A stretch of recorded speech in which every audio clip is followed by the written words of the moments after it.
सोचिए, अदालत का एक आदेश, कितनी ताकत होती है उसमें, है ना? ये कोई मामूली बात नहीं है, इसका पालन तो करना ही पड़ता है।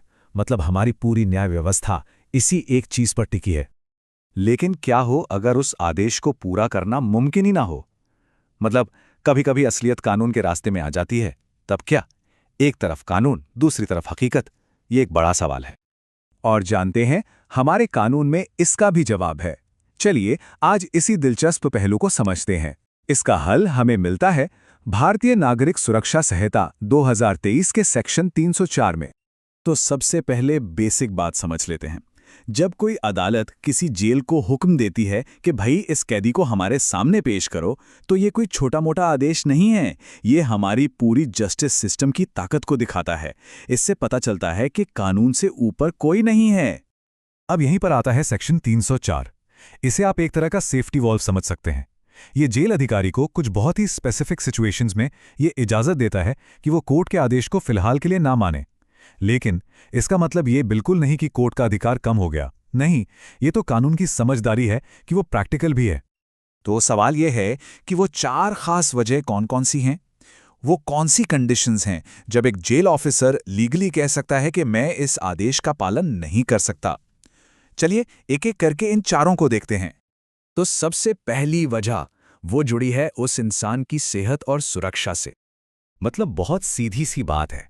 अगर कोई कैदी इतना ज्यादा बीमार है या इतना कमजोर है कि उसे जेल से कहीं और ले जाना उसकी जान के लिए खतरा बन सकता है, तो जाहिर है उसे नहीं ले जाया जाएगा।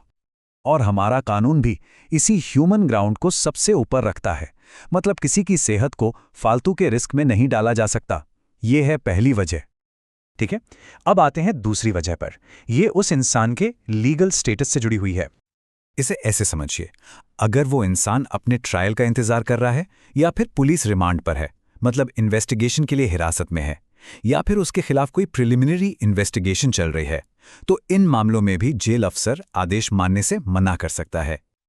अब ये वाला पॉइंट थोड़ा ध्यान से समझिएगा, क्योंकि इसी से जुड़ा हुआ एक बहुत जरूरी एक्सेप्शन, मतलब एक अपवाद भी है। इसे बस अभी के लिए याद रखिए, हम इस पर लौट कर आएंगे। चलिए अब देखते हैं तीसरी वजह, और ये पूरी तरह से प्रैक्टिकल है, लॉजिस्टिक्स और टाइम मैनेजमेंट से जुड़ी हुई। मान लीजिए किसी कैदी की सजा बस कुछ ही दिनों में खत्म होने वाली है और उसे कोर्ट ले जाने और वापस जेल लाने में ही उसकी सजा का बचा हुआ टाइम निकल जाएगा।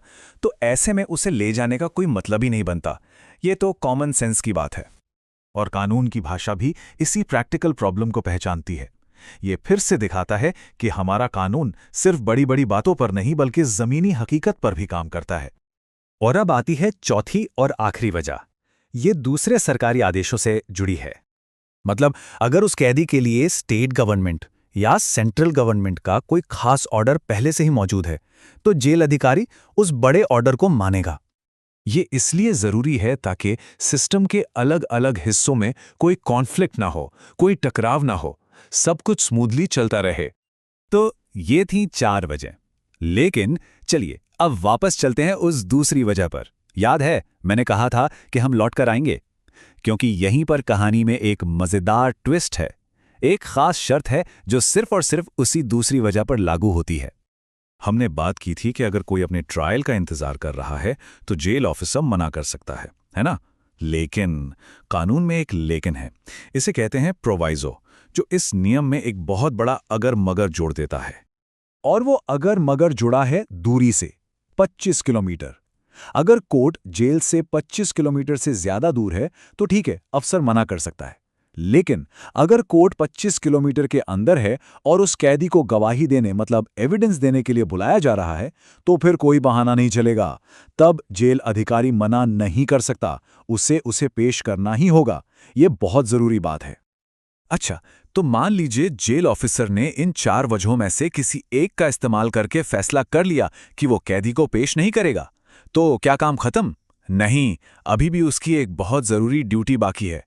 उस अफसर को कोर्ट को एक स्टेटमेंट भेजना होता है, लिखित में, जिसमें वो साफ साफ बताएगा कि वो आदेश का पालन क्यों नहीं कर पा रहा। ये अकाउंटेबिलिटी और ट्रांसपेरेंसी के लिए बहुत जरूरी है। मतलब वो अपनी मनमर्जी नहीं कर सकता, उसे वजह बतानी होगी। और बस यही है सेक्शन 304 का पूरा सार। एक तरफ कोर्ट का अधिकार और दूसरी तरफ जमीनी हकीकत। ये कानून इन दोनों के बीच एक बहुत ही खूबसूरत और ज़रूरी बैलेंस बनाता है। ये पक्का करता है कि हमारा जस्टिस सिस्टम सिर्फ पावरफुल ही नहीं बल्कि प्रैक्टिकल भी हो। ये पूरी बात हमें एक बड़े सवाल पर लाकर खड़ा करती है कि इस तरह के कानून किसी भी जस्टिस सिस्टम को सिर्फ ताकतवर ही नहीं बल्कि प्रैक्टिकल बनाने में कितना बड़ा रोल निभाते हैं, और कानून के आदर्शों और असल जिंदगी की सच्चाइयों के बीच ये जो संतुलन है, ये आखिर कितना ज़रूरी है।